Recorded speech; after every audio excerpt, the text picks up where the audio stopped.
Hi viewers, welcome back to my channel. இன்றைக்கி நம்ம சேனலில் சூப்பரான ஹெல்த்தியான மருத்துவ குணங்கள் நிறைந்த கோவைக்காய் இதை வச்சு எப்படி பொரியல் பண்ணுறது அப்படின்னு தான் பார்க்க போகிறோம். பாருங்கள், இதுதான் எங்கள் வீட்டில் இருக்கிற கோவக்காய் கொடி. நாங்கள் இது மாதிரி காம்பவுண்டில் நெட்டு போட்டு கோவக்காய் கொடி படர வச்சுருக்குறோம். இது ரொம்ப ஹைட்டாக ரொம்ப பெருசாகவே வளர்ந்துருக்கு. இதிலேருந்து ஓரளவு விளைஞ்ச கோவக்காயாக பார்த்து நான் எடுத்துருக்கிறேன். முத்தின கோவக்காய் பார்த்திங்கன்னா உள்ளாடி ரொம்ப பழுத்திருக்கும். அதை கூட நீங்கள் சேர்த்துக்கலாம், ஒன்றும் பிரச்சனை இல்லை. நான் ஓரளவு விளைஞ்ச கோவக்காவாக பார்த்து எடுத்துக்கிறேன். எங்கள் வீட்டில் வாரத்துக்கு ஒரு நாள் இந்த கோவக்காய் பொரியல் கண்டிப்பாக பண்ணுவோம். அதுக்கு தேவையான அளவு காய் எங்களுக்கு கிடைக்கும். இதிலேருந்து பாருங்கள், இன்றைக்கி இந்த அளவுக்கு காய் எங்களுக்கு கிடச்சிருக்கு.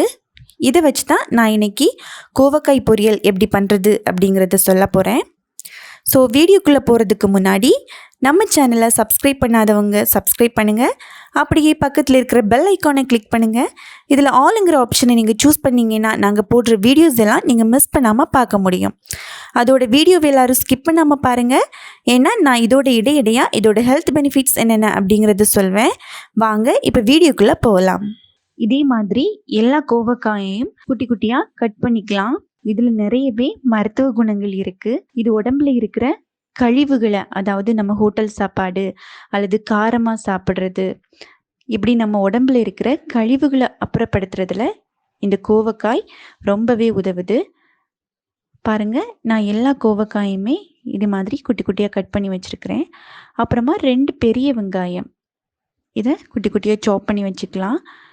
அப்புறமா பாத்திரத்தில் தேவையான அளவு ஆயில் விட்டுக்கோங்க. அதோட 1 டீஸ்பூன் கடுகு சேர்த்து நல்லா வெடிக்க விடுங்க.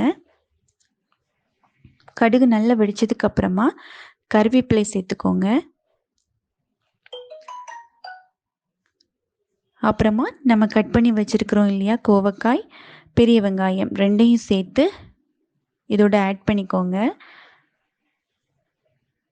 அப்புறம் உங்களுக்கு தேவையான அளவு தண்ணி விட்டுக்கோங்க.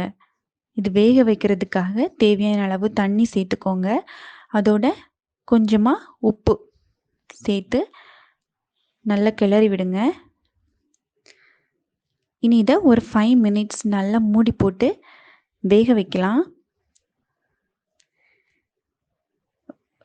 5 மினிட்ஸ் நல்லா வேக வைக்கலாம். இடையில ஒரு வாட்டி நல்லா அடி பிடிக்குதான்னு பார்த்து நல்லா கிளறி விட்டுக்கோங்க. தேவைன்னா கொஞ்சமாக தண்ணி விடுங்க. எனக்கு இன்னும் ஒரு 2 மினிட்ஸ் கூட வேக வைக்கணும். அதனால் மூடி போட்டு வேக வைக்கிறேன். இந்த கோவக்காய் சுகர் பேஷண்ட்ஸுக்கு ரொம்பவே நல்லது. இது உடம்புல இருக்கிற சர்க்கரை அளவை கட்டுப்படுத்துறதுல ரொம்ப பெஸ்ட்டாக இருக்குது. அதனால் இதை டெய்லி சாப்பாடோடு சேர்த்துக்கிறது ரொம்ப நல்லது. இனி இதுக்கு மசாலா ரெடி பண்ணலாம். கொஞ்சமாக தேங்காய் துருவி வச்சுருக்கிறேன். அதோட மிக்ஸி ஜாரில் ஜீரகம், மஞ்சள் தூள், கொஞ்சமாக மிளகாய்த்தூள், 4-5 பல் பூண்டு அதை எடுத்துக்கோங்க.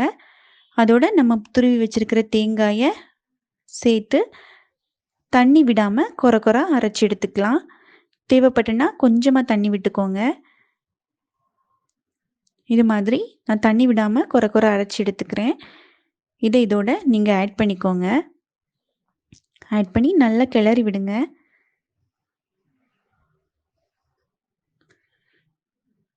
தேவைப்பட்டுன்னா கொஞ்சமாக தண்ணி ஆட் பண்ணிக்கோங்க. ஏன்னா இதில் மசாலா இன்னும் வேகணும். அதுக்காக கொஞ்சமாக தண்ணி சேர்த்து எல்லாம் ஒன்றோட ஒன்றா கிளறி விட்டு உப்பு காரம் எல்லாம் டெஸ்ட் பண்ணிக்கோங்க கரெக்டாக இருக்கான்னு. அப்புறமா இந்த மசாலா வேகிறதுக்காக இதை ஒரு 2 மினிட்ஸ் வேக வச்சு எடுத்துக்கலாம். பாருங்கள், ரொம்பவே சூப்பரான கோவக்காய் வெந்து ரெடி ஆயிட்டு. கண்டிப்பாக எல்லோரும் உங்கள் வீட்டில் ட்ரை பண்ணுங்கள். எங்களுக்கு உங்களுடைய கருத்துக்களை கமெண்டில் தெரியப்படுத்துங்க. இந்த வீடியோ உங்களுக்கு பிடிச்சிருந்தா மறக்காமல் லைக் பண்ணுங்கள், ஷேர் பண்ணுங்கள். இன்னொரு சூப்பரான ரெசிபியோட உங்களை மறுபடியும் சந்திக்கிறேன். டேக் கேர், பாய்.